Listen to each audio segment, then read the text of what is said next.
പത്തനാപുരത്ത് ഗണേഷ് കുമാറിന്റെ തോൽവിയിൽ പൊങ്കാലയിട്ട് ആഘോഷം. ഡ്രൈവിംഗ് സ്കൂൾ ഉടമകളും ജീവനക്കാരുമാണ് ആഘോഷിക്കുന്നത്. തിരുവനന്തപുരം മുട്ടത്തറ ഡ്രൈവിംഗ് ടെസ്റ്റ് ഗ്രൗണ്ടിലാണ് ഈ ആഘോഷം നടന്നത്.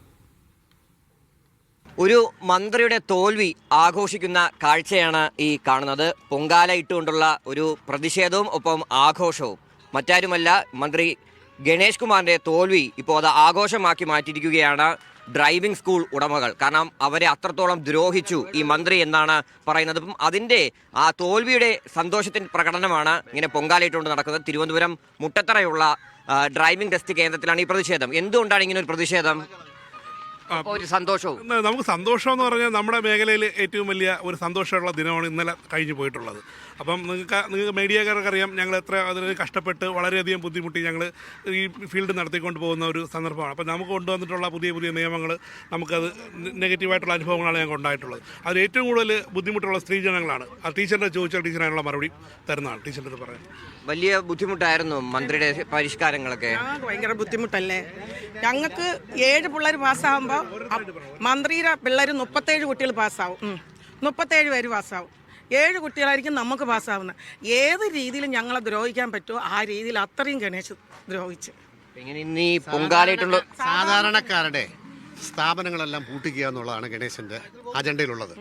അതുകൊണ്ട് ട്രാൻസ്പോർട്ട് ഡിപ്പാർട്ട്മെൻറ്റിൻ്റെ ഗ്രൗണ്ടുകളിൽ സ്വന്തമായിട്ട് ട്രാൻസ്പോർട്ടിനെ കൊണ്ട് ഗ്രൗണ്ട് ഉണ്ടാക്കിച്ചു.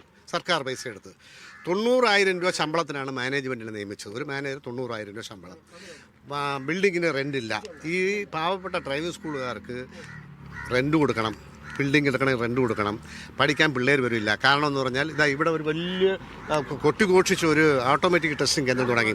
ഇന്ന് വരെ ഒരു 6 മാസത്തിൽ കൂടുതൽ ഇതുവരെ ക്യാമറ വർക്ക് ചെയ്തിട്ടില്ല, മൈക്കില്ല, ഒരു സാധനമില്ല. കാടും കയറി ഡ്രൈവിംഗ് സ്കൂളുകാരെല്ലാം ഇവിടെ പൈസ പിരിച്ചെടുത്താണ് ഈ ഗ്രൗണ്ടിലെ കാട് വെട്ടിയിട്ട് പാമ്പിൻ്റെ ഇടയിൽ നിന്ന് രക്ഷപ്പെട്ട് നിന്ന് ഇപ്പോൾ ടെസ്റ്റ് ചെയ്യണം. അതേപോലെ കുടപ്പനക്കുന്നിലൊരു ഗ്രൗണ്ടുണ്ട്. അത് അവിടുത്തെ ഡ്രൈവിംഗ് സ്കൂളുകാർ വാടകയ്ക്ക് എടുത്താണ്. ഗണേശൻ പറഞ്ഞതെന്ന് വെച്ചാൽ ഞാൻ നല്ല ലൈസൻസ് കൊടുക്കാൻ വേണം. ആർക്കാണ് നല്ല ലൈസൻസ് കൊടുത്തത്? ഈ ഡ്രൈവിംഗ് സ്കൂളുകാർ കൊടുക്കുന്ന പൈസ സർക്കാരിനുള്ള പൈസയാണ്. ഒരു ദിവസം ഒരു ലേണേഴ്സ് എടുക്കുമ്പോഴത്തേക്ക് 1200, 1350 രൂപ റേറ്റ് വാങ്ങിക്കുകയാണ്. അങ്ങനെ ഓൾ കേരള ബേസിലുള്ള ലേണേഴ്സിൻ്റെ പൈസ മൊത്തം വരുമ്പോഴത്തേക്ക് കോടിക്കണക്കിന് രൂപ ഒരു ദിവസം സർക്കാരിൻ്റെ ഖജനാവിൽ വരുന്നതാണ്. അവർക്ക് ഇവിടെ സ്ഥാനമില്ല. അവരെയൊക്കെ തൂത്ത് കളഞ്ഞിട്ട് ഞാൻ നല്ല ലൈസൻസ്, എന്ത് നല്ല ലൈസൻസാണ് കൊടുത്തത്? ലൈസൻസ് ഇപ്പം നമ്മൾ പൈസ കൊടുത്ത് ഓൺലൈൻ സെൻറ്ററിൽ നിന്ന് പ്രിന്റ് എടുക്കുകയല്ലേ, അല്ല ഗണേശനല്ലോ കൊടുക്കുന്നത്. ഇന്ന് എന്തൊക്കെ പരിപാടികളാണ് നിങ്ങളുടെ ആസൂത്രണം ചെയ്തിട്ടുള്ളത്? ഇത് പടക്കം പൊട്ടിക്കുക. ഗണേശനെ തോൽപ്പിക്കാൻ വേണ്ടിയിട്ട് ഇങ്ങനെ ഒരു മന്ത്രി കേരളത്തിൽ ഉണ്ടായിട്ടേ ഇല്ല. 48 വർഷമായി ഈ ഡ്രൈവിംഗ് സ്കൂൾ മേഖലയിൽ വന്നിട്ട് ഇന്ന് വരെ നമുക്കിങ്ങനെ അനുഭവമില്ല. അദ്ദേഹത്തിൻ്റെ അച്ഛൻ ബാലേശ്വര സാർ ഉണ്ടായിരുന്നപ്പോഴത്തേക്ക് ഒരു കാര്യം പോയി പറഞ്ഞാൽ കേൾക്കും, അനുവദിക്കും. അത് ഇന്നാണ് സാർ ബുദ്ധിമുട്ടാണെങ്കിൽ വേണ്ടാന്ന് പറയും.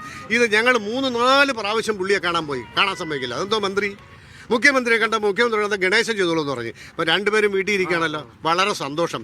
ഇതിൽ ഞങ്ങൾക്ക് ഇത് നടത്തിയില്ലെങ്കിലും വേണ്ടില്ല, ഞങ്ങളൊക്കെ കൂലിപ്പണിക്ക് വെക്കോളാം. ഗണേശൻ വന്ന് നടത്തട്ടെ, ഇതെല്ലാം കൂടെ ചേർന്ന്. അപ്പോൾ സന്തോഷം, വീട്ടിൽ നടത്തട്ടെ. അപ്പോൾ അങ്ങനെ ഈ ഡ്രൈവിംഗ് സ്കൂൾ മേഖലയിൽ കൊണ്ടുവന്ന പരിഷ്കാരങ്ങളൊക്കെ തന്നെ തിരിച്ചടിയായി. അതാണ് ഈ ഗണേഷ് കുമാറിന്റെ തോൽവിക്ക് കൂടി കാരണമായി എന്നാണ് ഡ്രൈവിംഗ് സ്കൂൾ ഉടമകൾ ഇപ്പോൾ വ്യക്തമാക്കുന്നത്. അപ്പോൾ അതിന്റെ ഭാഗമായിട്ട് ആ ഒരു തോൽവി അവർ ആഘോഷമാക്കുകയാണ്. അതിന്റെ ഭാഗമായിട്ടാണ് ഈ പൊങ്കാല ഇട്ടുകൊണ്ട് ഈ പ്രതിഷേധം ഇവിടെ ഈ ആഘോഷ പരിപാടികൾ ഇവരുടെ നടത്തിക്കൊണ്ടിരിക്കുന്നത്. എന്തായാലും ഇനിയൊരു മാറ്റം ഇതിൽ ഉണ്ടാവുമെന്ന് തന്നെയാണ് ഇവർ പറയുന്നത്. ഇനിയിപ്പോൾ ഡ്രൈവിംഗ് സ്കൂൾ മേഖല രക്ഷപ്പെടുമെന്നും ഇവർ പറയുന്നുണ്ട്. ക്യാമറ പേഴ്സൺ സാദിഖ് പാറക്കലിനൊപ്പം RB സനു, മീഡിയ 1.